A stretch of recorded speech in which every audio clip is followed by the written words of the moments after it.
rebonsoir. Je vous demande d'accueillir notre invité, Thomas Fournet-Oberlé, que j'invite à me rejoindre sur scène et à venir s'installer ici. Merci. Dans l'ombre pour commencer, mais ça tombe bien parce que vous allez nous expliquer que vous avez un travail un petit peu de l'ombre, il me semble. Exactement. Mais on verra ça un peu plus tard. Donc on va parler ce soir de votre travail sur le film. Vous étiez le directeur de post-production, superviseur. On va parler de tout ça, de quel est votre rapport par rapport à surtout aussi à la direction artistique sur le film. On va parler de l'image, du son, de tout ce qui vient remplir tout ça. Mais avant ça, j'aimerais bien qu'on apprenne un tout petit peu à vous connaître. Est-ce que vous pouvez nous expliquer pourquoi et comment vous avez décidé de travailler dans le cinéma et peut-être de devenir directeur de post-production, même si j'imagine que c'était peut-être pas la première chose que vous vouliez faire quand vous avez commencé. Non, tout à fait. En fait, moi, j'ai abordé le cinéma par la musique. Donc, depuis tout petit, je faisais la musique. J'étais mauvais musicien, très mauvais, mais j'aimais bien ça.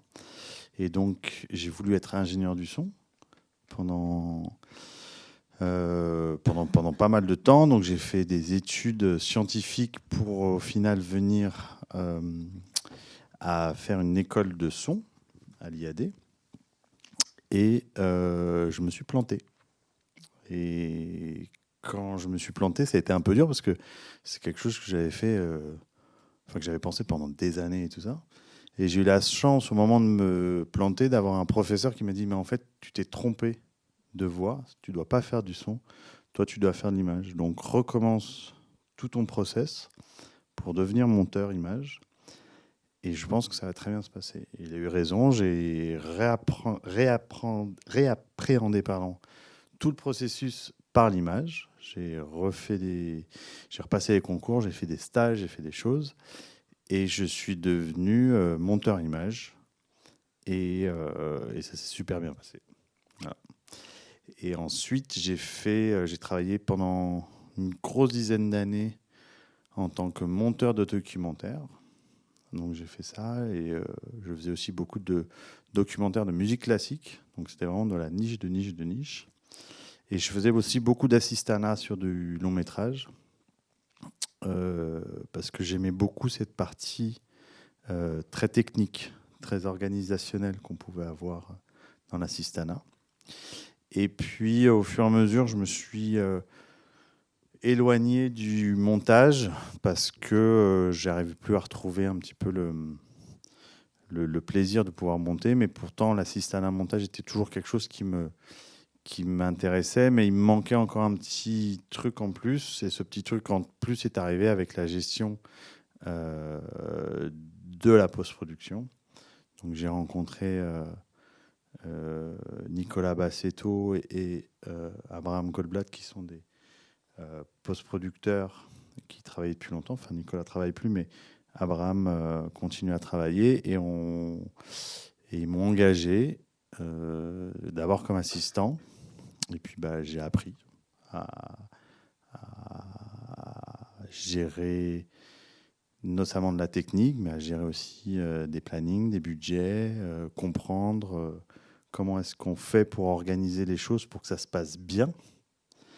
Parce que le but, comme on se disait, c'est d'organiser tout ce qui tourne autour de la créativité, pour que la créativité puisse s'exprimer le plus librement possible.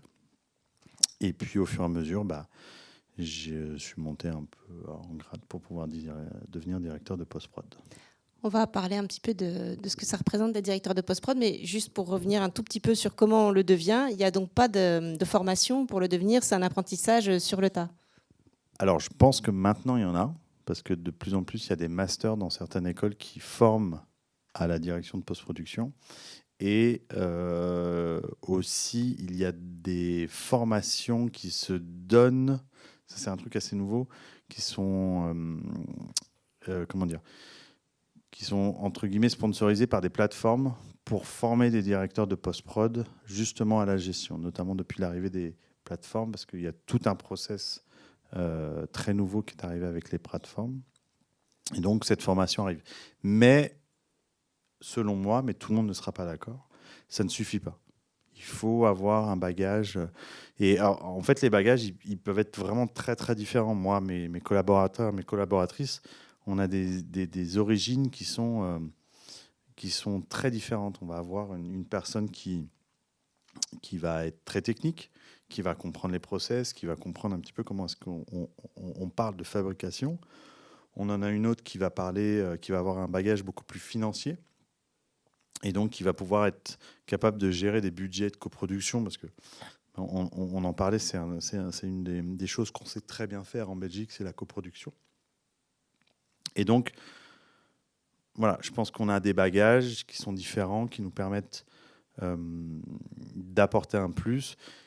Et c'est savoir mettre tout ça en place que peut nous apporter ces formations-là. Mais pour moi, en effet, ça ne suffit pas. Il faut autre chose. Est-ce que vous pouvez nous expliquer rapidement en quoi ça consiste d'être directeur ou superviseur de post-production? On ira dans le détail par rapport au film, mais quels sont les postes que vous supervisez en fait? Alors, historiquement, on supervise tout ce qui se passe de la fin du tournage jusqu'à la sortie en salle, sauf tout ce qui est marketing et tout ça. Donc, on supervise tout ce qui concerne le montage image, le montage son, les travaux de laboratoire, les VFX, le mixage, l'étalonnage, en partie la musique. Ça dépend un petit peu. La musique reste quand même un département à part. Et au final, la livraison des éléments qui vont être nécessaires pour l'exploitation du film. Mais, donc ça, c'est un peu le basique.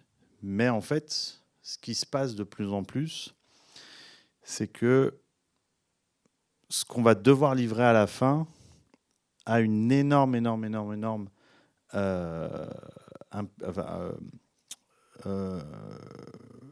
importance très très forte sur comment est-ce qu'on va créer le film au début.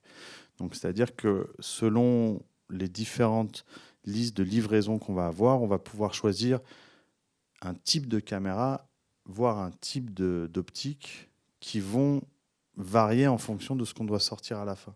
Juste pour être clair, la diversité de ce que vous devez sortir à la fin, c'est une copie pour le cinéma, pour la télévision, pour les plateformes. C'est pour ça que vous devez vous adapter à toutes ces spécificités techniques. Oui, pardon, je n'ai pas été très clair. Mais en effet, on a une copie cinéma. Bon, ça reste quand même assez standard. Mais c'est surtout pour tout ce qu'on doit livrer en vidéo pour les plateformes, pour les télés et pour les exploitations internationales qui, elles, varient. Et ça, en fait, on a une grosse implication sur le choix qui va se faire. Donc, ça veut dire que, alors qu'on est censé s'occuper de tout ce qui se passe après, on est de plus en plus sollicité déjà pendant le tournage, parce qu'on reste garant du bon traitement des rushs. Donc les rushs qui sont tournés, qui sont envoyés en laboratoire et qui sont stockés et qui sont transformés pour pouvoir être montés. On monte de plus en plus pendant le tournage aussi. Mais aussi, on nous appelle de plus en plus tôt pour pouvoir donner notre avis sur certains choix techniques, mais qui peuvent aussi avoir une implication artistique, esthétique, en fonction de ce qu'on va sortir. Parce que ce qu'il faut savoir, c'est qu'un producteur, quand il s'engage auprès de ses financiers, il s'engage à fournir un produit, à fournir quelque chose que son distributeur va pouvoir exploiter. Et donc, si on ne crée pas le film en fonction de ce qu'on doit sortir, eh ben, on a des problèmes qui peuvent au mieux être négociés plus ou moins bien, au pire altérer la qualité du film. Quels sont vos principaux interlocuteurs ou interlocutrices en fonction de ces phases de travail, justement? Avec qui vous allez parler en pré-tournage, sur le tournage, et puis après, quelles sont les principales personnes sur la production du film avec qui vous interagissez? Alors, la première personne à qui on parle, c'est le producteur, parce qu'on est engagé par le producteur pour mener à bien la fabrication de son film. Mais après, tout varie évidemment en fonction du film, mais on est très vite amené à discuter avec le réalisateur, dans le sens où ses choix de création, si on parle de VFX, si on parle de choix de caméra, si on parle d'esthétique d'image, on en reparlera avec Vermiglio. peuvent être influencés en fonction de nous, des informations qu'on va donner. Ça veut dire que nous, on va pas avoir de pouvoir décisionnel, bien évidemment, mais notre rôle, c'est de donner des éléments de réflexion pour que le réalisateur, dans sa création, puisse faire des choix en connaissance. Ensuite, on parle de plus en plus tôt au chef opérateur. Je le disais, en fonction de ce qu'on sort, on choisit une caméra. Et donc, un réalisateur va avoir envie de choisir un certain type de caméra en fonction de l'esthétique qu'il veut donner au film et en fonction de la caméra, du taille du capteur, du type d'optique. Nous, on va essayer de trouver des solutions, si besoin, pour faire en sorte que la bonne fin du film ne soit pas altérée.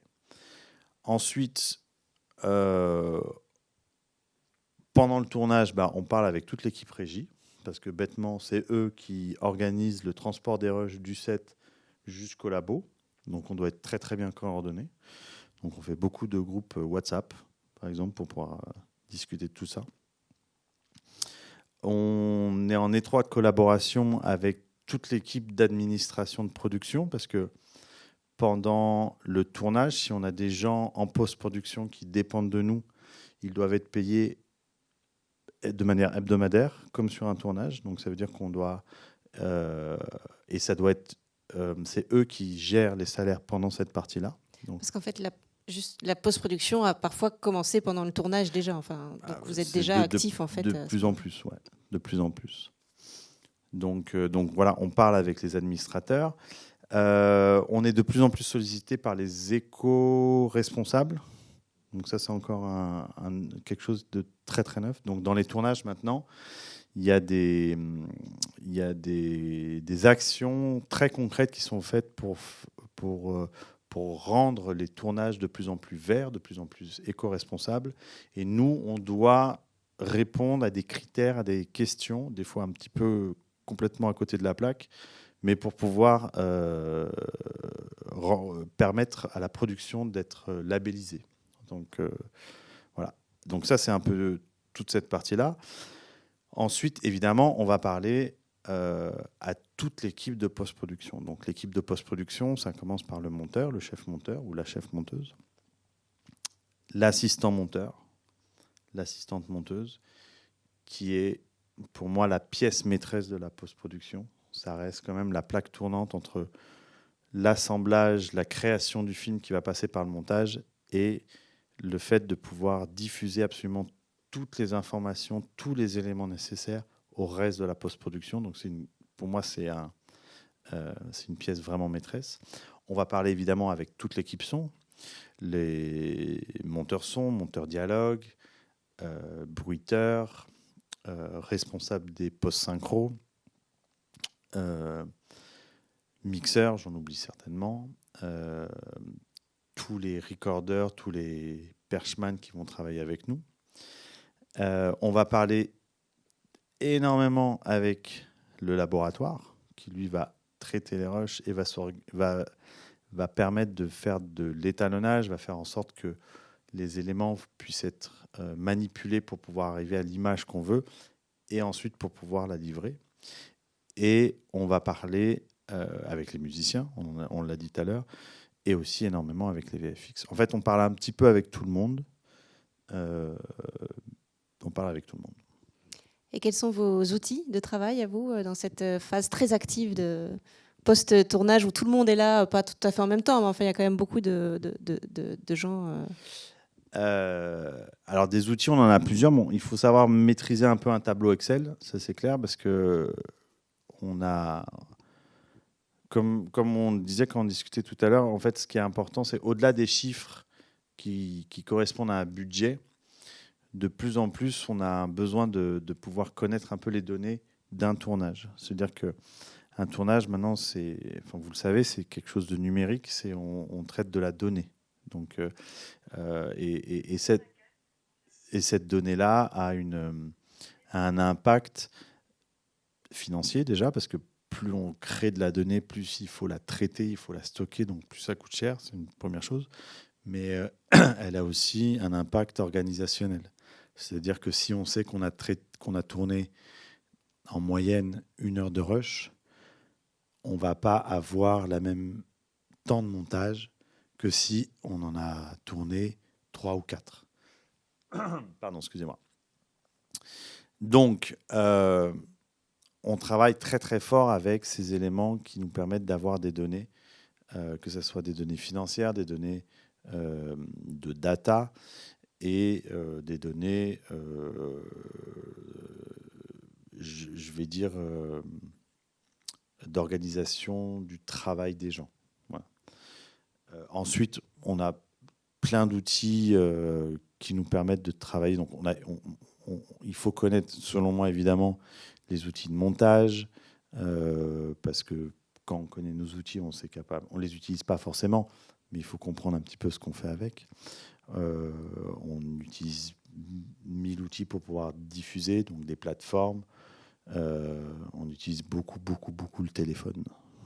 Un peu trop, mais le téléphone est quand même très très fort utilisé. Le téléphone, justement, il sert à contacter les gens. Est-ce que vous pouvez nous parler un petit peu de l'équipe maintenant? Et alors, vous parliez de coproduction tout à l'heure. Il y a aussi des choses particulières avec la coproduction, notamment avec ce film, c'est que vous faites venir des gens potentiellement de partout en Europe pour travailler à un endroit, et il faut gérer ces équipes après, ces humains, en fait. Exactement. En fait, il y a un truc qu'on sait extrêmement bien faire, selon moi, en Belgique, c'est les coproductions.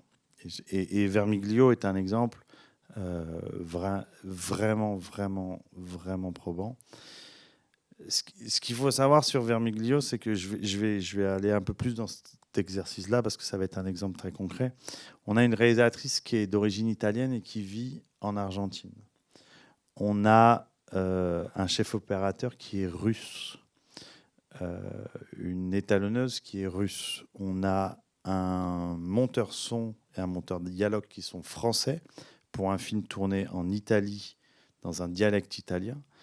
On a un labo qui est français, on a un mixeur qui est belge, basé en Belgique, on a toute une équipe de bruitage qui est basée en Belgique, on a toute l'équipe qui s'est occupée des post-synchronisations qui est en Italie, donc entre Rome, la Sicile et Vermiglio. Donc on a trouvé tout ça. Et on avait des VFX qui étaient entre la France et la Belgique. Et j'oublie certainement d'autres choses, mais voilà.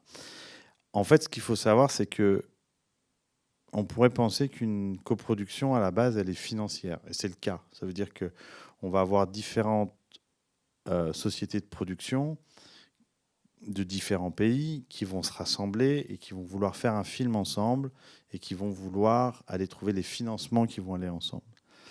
Mais quand on fait un film comme ça, on ne se limite pas uniquement à un apport financier. On doit se faire rencontrer des gens qui n'ont pas forcément l'habitude de travailler ensemble, qui n'ont pas forcément la même manière de travailler, et ça, des fois, c'est compliqué, mais qui tous doivent œuvrer dans un même sens pour pouvoir servir la vision d'une personne qui vient encore d'un autre endroit. Et donc, on a réussi en fait à monter à faire se rencontrer des gens, parce qu'on n'a rien monté, on a juste fait rencontrer des gens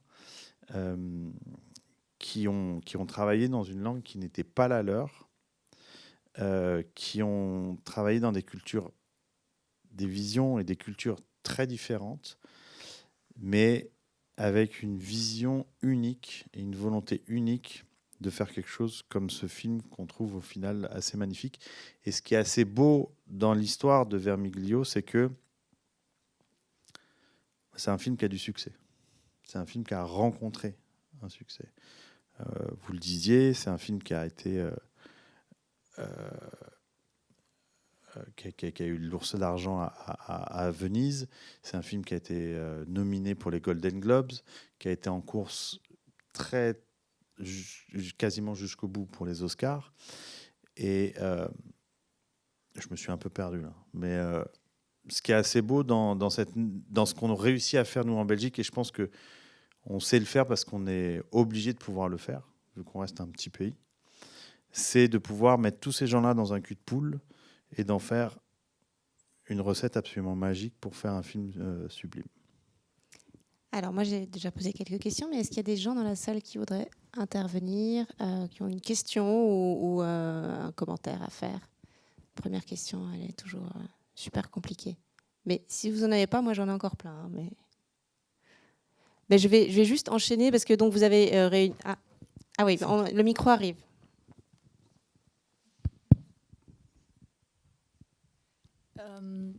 J'ai un peu de mal à comprendre comment des personnes qui ne parlent pas la langue dans laquelle le film a été tourné peuvent travailler dans la post-production. Vous parlez uniquement pour le son ou pour le reste? Non, non. Le montage, tout, par le exemple. montage, Est-ce que le monteur ou la monteuse... Alors, le monteur était italien, mais il ne parlait pas le dialecte trentino. Alors, ce qu'on a fait, c'est que... Alors déjà, on a une réalisatrice qui parle. Donc, qui sait de quoi on parle. Donc, qui est capable de pouvoir dire ça c'est juste ou c'est pas juste. Mais en fait, le montage, c'est pas forcément comprendre exactement ce que sont les mots, mais c'est aussi être capable de monter une sorte de musicalité du verbe. Vous voyez ce que je veux dire? Donc nous, quand on avait besoin, on a sous-titré l'ensemble du film pour qu'on puisse savoir exactement de quoi on parlait. Mais une fois que ces éléments sont faits, ce qui est important, c'est dans le montage, c'est du rythme, c'est une musicalité. Et s'il nous manque un petit bout de mot, on le rattrape assez facilement. Mais ça ne nous empêche pas de raconter une histoire sans pour autant avoir l'intégralité des mots. Et quand on parle de montage son, parce que c'est aussi l'autre question qui se fait par rapport à ça, de la même manière, on traite une parole comme un son. Donc ça veut dire qu'on fait en sorte que ça sonne bien. Maintenant, il peut nous manquer un petit bout de phrase, il peut nous manquer un petit bout de bout, mais on a la chance d'avoir pour le coup une réalisatrice qui sait de quoi on parle et qui va nous dire « Attention, tu as coupé un peu trop tôt, il faut que tu rajoutes un petit peu. » Mais, aussi bizarre que ça puisse paraître, ça n'arrive pas tant que ça. Les choses se font... une fois qu'on comprend un petit peu la musicalité de la langue, on arrive à s'y retrouver assez facilement. Et vous expliquiez que la post-synchronisation, donc le réenregistrement des voix, c'était fait en Italie et même dans le village à Vermiglio. Exactement. Et ça s'est fait avec des enfants. Donc c'était encore... et il faut savoir que il y avait des enfants, il y avait des acteurs qui étaient non professionnels, qui n'avaient jamais fait ça de leur vie. Et faire des post-synchro, quand on ne sait pas faire ça, c'est un exercice qui est très très compliqué. Donc là, clairement, on a dû mettre en place tout un process parce qu'en plus, on s'est rendu compte malheureusement assez tard, mais que les Italiens ne travaillaient pas de la même manière que nous. Donc tout ce qu'on avait préparé, techniquement, eux, ils ne pouvaient pas l'utiliser. Donc on a dû réadapter le travail qui avait été fait là pour qu'eux puissent récupérer quelque chose avec lequel ils ne pouvaient pas travailler. Parce que, encore une fois, le but du jeu ici, c'était que la technique ne soit pas un frein. Parce que comme ils travaillaient avec des enfants, des acteurs non professionnels, dans des conditions pas forcément optimales, il fallait que nous, en amont, on leur facilite la vie le plus possible pour que la créativité, ce que la réalisatrice avait besoin d'aller chercher, puisse s'exprimer le mieux possible. Parce que vous avez une société, des collaborateurs, collaboratrices, mais vous travaillez avec beaucoup de prestataires extérieurs, des studios extérieurs. Oui, moi je ne fabrique pas. Je veux dire, on coordonne. On a des assistants monteurs qui des fois travaillent avec nous, ce qui était le cas pour Vermiglio, parce que Maura a décidé de venir monter chez nous avec son monteur, et donc nous on avait des assistants qui travaillaient pour lui, mais nous on fabrique pas. On va vers les prestataires, vers les talents, les techniciens qui eux savent faire. Est-ce qu'il y a une autre intervention? Ah, tout au fond. Ah oui, et aussi au milieu. On va venir vers vous après.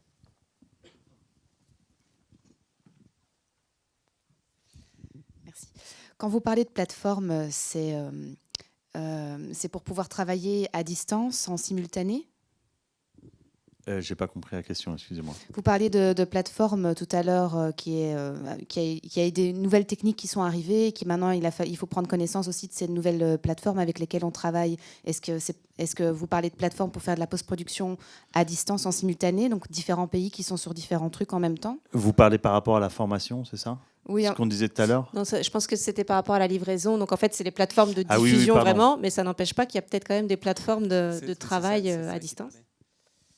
C'est vraiment de la création de la post-production. Donc Oui, c'est oui, que le tout à fait. montage puisse se En faire. fait, ce qui se passe, c'est que donc, les plateformes, on peut comment dire, allier ça aux distributeurs. Ça veut dire que quand on va avoir un distributeur qu'on connaît qui va avoir besoin d'avoir un film sur support cinéma, DCP, pour pouvoir le vendre dans différents pays, une plateforme qui va être Netflix, Amazon, Apple, que sais-je, va avoir des critères techniques qu'on va devoir rencontrer pour qu'elle puisse exploiter le film, simplement.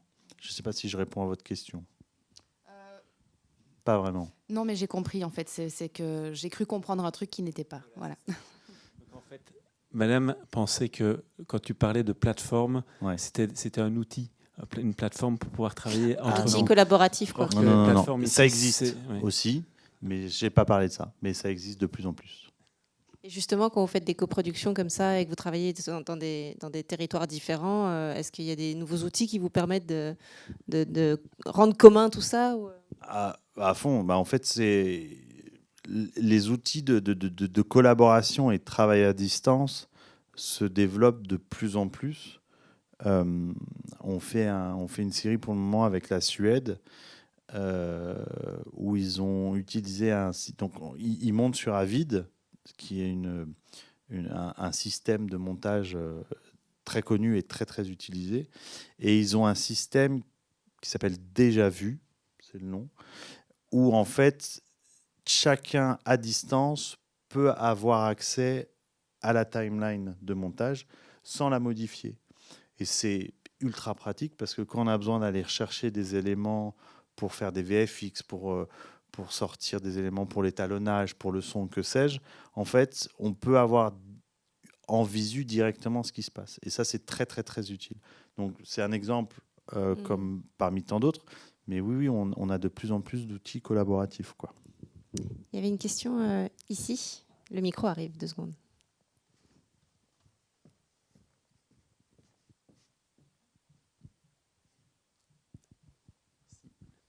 Ma question se portait sur la matière, mais donc vous l'avez un peu répondu avec le déjà vu David. Mais est-ce que c'est vous qui vous occupez d'envoyer la matière à toutes les personnes qui travaillent sur le film en post-production? Alors, moi, encore une fois, je ne fabrique pas, mais je supervise. En fait, ce qui se passe, c'est que une matière, quand elle est tournée, elle est elle est tournée dans la meilleure qualité possible. Donc, ce qui fait que elle pèse très très lourd. Donc, elle est peu manipulable. Pardon. Donc, ce qui fait que pour pouvoir la manipuler, on va créer ce qu'on appelle des proxys. Donc, ça, c'est le nom qui sont des sortes qui sont exactement la même matière, mais dans un format beaucoup plus léger et beaucoup plus manipulable. Ce proxy-là, on va le monter. Ça veut dire qu'on va utiliser des points in, des points out, on va le mettre dans une timeline pour pouvoir assembler les images, pour pouvoir faire le film.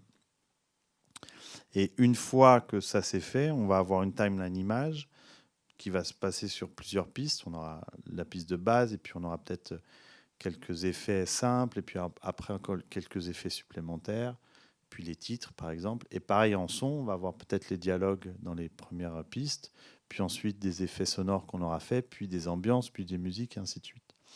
Une fois que ce montage est validé et finalisé, l'assistant monteur, lui, va sortir les informations pour que chacun puisse aller récupérer les données originelles, donc de bonne qualité, pour pouvoir travailler à la finalisation de cette image. Ça veut dire que en montage, il faut que l'image elle puisse bouger facilement. Une fois qu'elle est lockée, ça veut dire qu'une fois qu'elle est finalisée, on peut aller travailler sans la bouger. Donc par exemple, en image, on va pouvoir faire de l'étalonnage à partir des rushs originaux. On ne va pas avoir besoin de la bouger puisqu'on va travailler que sur la luminosité. Et donc c'est l'assistant monteur qui lui va créer tous les éléments des exports. Alors il va créer des listes, des edit lists, des références qui vont pouvoir, des petits fichiers qui vont pouvoir permettre de communiquer entre les différents logiciels, que ce soit l'Avid pour le montage image ou le Pro Tools pour le montage son ou le Resolve ou le Baselight pour l'étalonnage. Et avec tous ces petits fichiers-là, en fait, on va pouvoir récupérer la matière originale. Donc c'est l'assistant monteur qui fait ce job-là. Est-ce qu'il y a encore une question ou une intervention ? Moi, je voudrais revenir un petit peu en amont sur Vermiglio, parce que vous m'avez expliqué qu'il y avait un enjeu très particulier pour la réalisatrice et son chef opérateur qui souhaitaient tourner en pellicule et que vous aviez été consulté en amont du film pour donner votre avis là-dessus. Vous n'étiez pas le seul, mais en tout cas, vous aviez des choses à apporter à ce choix artistique Alors, ce n'est pas forcément notre avis, mais en fait, ce qui s'est passé, c'est que la réalisatrice voulait tourner en pellicule et que malheureusement, on n'avait pas le budget pour faire ça. Donc, on a dû trouver des solutions numériques moins chères pour pouvoir s'approcher au plus près du résultat que voulait la réalisatrice. Et là, vous, comme vous intervenez après, vous pouvez déjà essayer de lui montrer quel sera le rendu, enfin voilà, essayer de En fait, on a organisé des tests. Ça veut dire qu'avant le tournage, elle a dit, moi, je veux tourner avec tel type de pellicule. Donc, on a été shooter des plans avec cette pellicule-là. Et elle a dit, voilà, ça, c'est ma référence. Et en fait, ce qu'on a fait, c'est qu'avec le labo, donc qui était basé en France, on a travaillé avec ce qu'on appelle une color scientist, donc quelqu'un qui n'est pas forcément étalonneuse, qui peut, mais qui n'est pas forcément, mais qui va être capable de manipuler et de créer des outils pour pouvoir donner un rendu esthétique, mais sur une base technique. Donc, c'est-à-dire qu'encore une fois, on avait un chef opérateur qui était russe, on avait une étalonneuse qui était russe, donc qui était vraiment très très talentueuse, mais qui n'arrivait pas à atteindre ce que la réalisatrice voulait en termes de rendu pellicule. Et donc, on a organisé des tests en amont avec le labo et avec cette color scientist qui, elle, a proposé des manières de faire, des manières d'appréhender l'image, parce que comment dire, la pellicule, ça donne du grain, mais c'est pas que ça. Ça veut dire c'est que les hautes lumières et les basses lumières vont réagir d'une certaine manière pour pouvoir donner cette impression chroma, comme on disait, qui est typique de la pellicule. C'est pas juste plaquer du grain. Donc en fait, elle a mis en place tout un système, tout un workflow qui faisait que l'étalonneuse qui est partie en tournage pour pouvoir étalonner les rushs pendant le tournage puisse avoir des outils pour lui faciliter la vie. Parce que s'il avait dû se poser les questions à chaque fois de pouvoir de travailler pour donner ce look sans vraiment maîtriser le truc, eh ben, elle n'y serait pas arrivée. Donc nous, notre job, ça a été de mettre en place et de proposer des solutions techniques en amont pour que le tournage puisse se passer de la meilleure manière. Est-ce qu'il y a une autre intervention ? Oui, mais en fait, on enregistre les masterclass pour la postérité. Donc, si on a votre question, c'est mieux. Quelle postérité ? Je suis très surprise d'entendre qu'elle a étalonné les rushs. Je serais curieuse de savoir, l'étalonnage en général, c'est la dernière ligne droite une fois que le montage est loqué. Donc, pour quelle raison ici ? Alors, en fait, ce qu'il faut savoir, c'est que quand on regarde, quand on tourne, on regarde toujours les rushs, comme ça se faisait à l'époque où on développait. Ce qu'on fait, un rush de base, en fait, qu'on appelle log, c'est un rush que vous savez peut-être, c'est très flat. C'est-à-dire c'est qu'il y a très très peu de contraste et il y a très très peu de couleurs. Pourquoi ? Parce que ça on essaye d'enregistrer le maximum de matière possible, d'informations possibles. Donc on ne prend pas de direction. Quand on commence à jouer avec les lumières, avec les noirs, avec les couleurs, on prend une direction. Donc on réduit l'information. Si on dit que ça veut être vert, on va enlever le rouge. Enfin, je sais jamais. Mais en fait, on prend déjà une direction. Donc notre image, elle est flat. Mais c'est horrible à regarder. Ça ne donne pas du tout l'intention d'un chef opérateur ou d'une réalisatrice. Donc pour ça, on met par-dessus une lutte, qui est une sorte de filtre qui nous permet de voir dans quelle direction le réalisateur et le chef opérateur ont voulu aller. Dans notre cas, en fait, il s'est avéré qu'une simple lutte n'était pas assez complexe pour pouvoir donner l'intensité. Et donc l'idée qu'on a eue, c'était de dire, OK, en fait, on a un temps d'étalonnage qui est prévu. On va réduire ce temps d'étalonnage et on va remettre du temps en amont pour pouvoir permettre de connaître directement la direction. Dans notre cas, on avait un chef opérateur ultra talentueux qui savait exactement où est-ce qu'il allait et qui s'entendait très très bien avec son étalonneuse et avec sa réalisatrice. Donc en fait, ils ont pu donner ce look dès le début. Et en fait, quand on dit qu'on étalonne les rushs, c'est comme si on créait des luttes pour chaque plan. Quand on fait une lutte en étalonnage, on met juste une lutte un peu globale. On en met 2-3, mais en gros, on fait quelque chose de général pour donner une intention. Là, l'avantage, c'est qu'on étalonnait chaque plan pour que chaque plan puisse avoir cette intention et qu'on ait ce rendu un petit peu de peinture qui est très, très particulier. Maintenant, on ne détruisait pas la matière. Ça veut dire que l'information, sous cette couche d'étalonnage, elle existait toujours. Ça veut dire que tout ce qu'on a fait, c'était d'aller plus loin dans l'intention, de dire, voilà, on va être dans cette direction-là. Si la réalisatrice avait décidé de tout changer au moment de l'étalonnage, on aurait pu techniquement. Mais l'avantage de ça, c'est qu'elle a pu avoir une matière avec laquelle elle a monté, qui était déjà dans l'intention et qui était déjà très, très belle. Donc, juste, ça veut dire que sur le tournage même, ça pouvait déjà faire infléchir des choix le lendemain sur l'image ou c'était vraiment juste pour, de toute façon, pas du temps perdu puisque c'était plus à refaire après. Alors, je pourrais pas dire s'il y a eu un impact sur des choix artistiques par rapport à ça. Mais ce qui était très, très important pour la réalisatrice, c'est de voir son film très très tôt. En fait, c'est ça. Oui, donc ça lui sert quand même à continuer le film, quoi qu'il arrive. Bien sûr. Ouais, et comme c'est un film avec des... Enfin, les cadres, ce sont des tableaux. C'est très précis dans la lumière, dans la colorimétrie et tout ça. Ça participait très très fort à la narration et à ce qu'elle voulait raconter. Donc c'était très important pour elle d'avoir déjà une image très proche du résultat. Et c'est vrai qu'une fois qu'on a fait ça, la fin de l'étalonnage a été très simple et beaucoup plus court qu'il n'aurait dû être. Donc c'est une question d'équilibrage du temps, etc. quoi. De vases communicants toujours. Alors, c'est un champ très vaste, la post-production. On n'a plus beaucoup de temps devant nous parce qu'il y a une séance après. Mais avant de vous remercier, j'ai quand même une question pour vous. Est-ce que quand vous avez commencé ou à un autre moment, on vous a donné un conseil qui vous a été précieux ou utile? Ou est-ce que vous, il y a un conseil que vous aimez bien donner aux jeunes professionnels qui viennent travailler avec vous? Alors, alors je vais pas raconter toute l'histoire parce que ça va être long, mais il y a un dimanche où j'ai paniqué pour un problème et où on m'a dit calme-toi.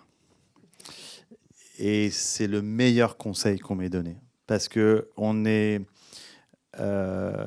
c'est un métier où on est très très fort soumis à la pression, vraiment. Et parce qu'on a des pressions de temps, on a des pressions de budget, on a des pressions on verra ça en post-prod. Donc, on nous balance pas mal de dossiers à devoir traiter et on est extrêmement sollicité. Si on n'est pas calme, on ne fait pas bien les choses et on peut paniquer et ça peut prendre des proportions assez importantes. Donc vraiment, le meilleur conseil que j'ai reçu et que je redonne à chaque fois, c'est calme-toi. Alors, je vais d'ores et déjà annoncer les prochaines masterclass parce qu'on les connaît déjà. La prochaine, c'est le 17 avril. Ce sera autour du film Mexico 86 de César Diaz. Et ce sera avec sa chef opératrice Virginie Surdège. Pas n'importe qui comme chef opératrice, donc ce sera très intéressant. Et on connaît déjà la suivante qui aura lieu le 1er mai avec Reflet dans un diamant mort de Hélène Caté et Bruno Forzani. Et là, on sera avec Gilles Vranx qui a fait l'affiche du film, mais aussi pas mal de visuels qui sont dans le film et qui a un style très personnel et très particulier. On n'a encore jamais parlé d'affiche, donc ce sera très intéressant. Merci beaucoup Thomas d'avoir partagé votre expérience avec nous. Donc Vermiglio de Morad del Perro est sorti hier en Belgique et au Palace. Je suis sûre que vous avez aimé le film et c'est très important pour sa vie dans les salles que vous en parliez autour de vous, à vos proches. C'est surtout la première semaine. Il va pleuvoir ce week-end, je crois, donc encouragez vos proches à venir voir le film. Merci beaucoup Thomas. Merci à vous.